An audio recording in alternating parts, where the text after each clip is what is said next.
Tout à fait. Alors, vous le disiez, les bureaux de vote ont fermé. Il y a quelques sondages sortis des urnes qui sont évidemment à prendre avec énormément de précautions puisqu'ils ne sont pas à ce stade complètement fiables. On aura plus des premiers résultats vers 21h. Mais Gabor Eros, sociologue, ancien adjoint au maire donc à la mairie de Budapest, vous êtes d'ailleurs, vous étiez vert.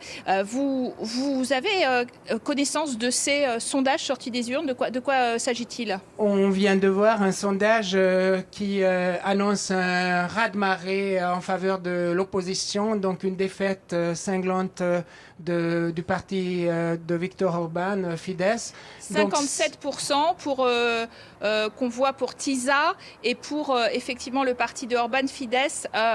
37%, et donc les autres ne passent pas la barre. Ça, c'est donc un premier sondage. Est-ce qu'il faut les prendre quand même avec précaution? Soyons honnêtes, ça n'est pas des résultats. Cet institut de sondage est assez fiable et on aura d'autres résultats d'autres instituts, mais ils ne vont pas se tromper de plus de 3%, ce qui veut dire que non seulement il y a une avance de 20 points, mais aussi en termes de sièges, ça signifie très probablement une majorité qualifiée, une majorité des 2/3 qui permettra à TISA, donc à l'opposant Péter Magyar qui va accéder au pouvoir, qui lui permettra de changer la Constitution, de déboulonner le président de la République, enfin de tout changer, de mettre hors jeu tous ces cadres de Orban et du Fidesz qui ont été placés à la tête de toutes les institutions du pays. Alors bien sûr, on va rester au conditionnel. Là, oui. Il ne s'agit évidemment pas de résultats et je le précise.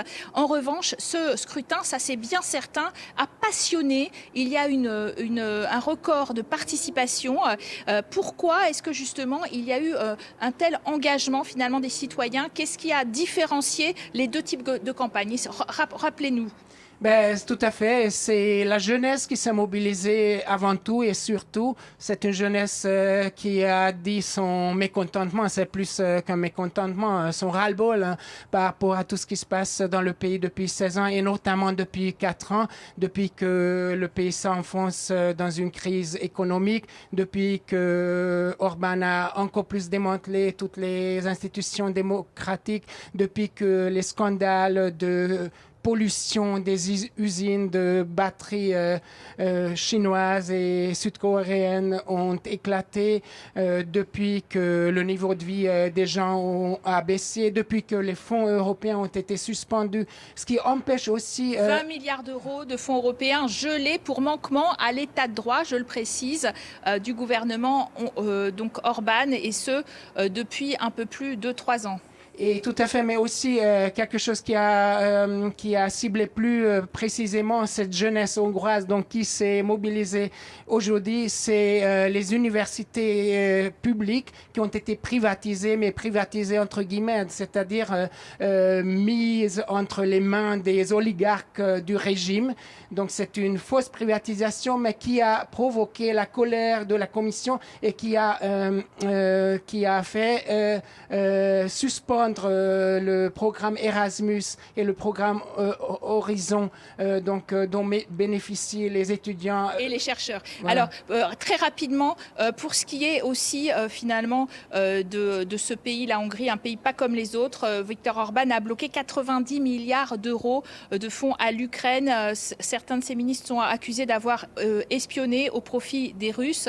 Ce positionnement, il a payé aussi ou ça lui a plutôt rapporté des voix? Tout à fait, c'est un pays qui, un peu comme la Pologne, a été historiquement malmené par la Russie depuis le 19e siècle. Donc il y a un fort sentiment anti-soviétique, anti-russe qui est là. Et ce gouvernement qui a fait alliance avec Poutine, qui avait agressé l'Ukraine, ça a suscité une incompréhension. Et donc le gouvernement avait beau mettre des affiches de propagande dans tout le pays. Les gens, ils sont instinctivement anti-russe, j'allais dire, et anti-Poutine. Donc, oui. Alors, à confirmer, bien sûr, les résultats de ces élections ce soir vers 21h, 22h. Péter Magyar a dit qu'il allait parler une première fois à 19h30, une deuxième fois à 22h30 et vers 22h30, on devrait y voir plus clair.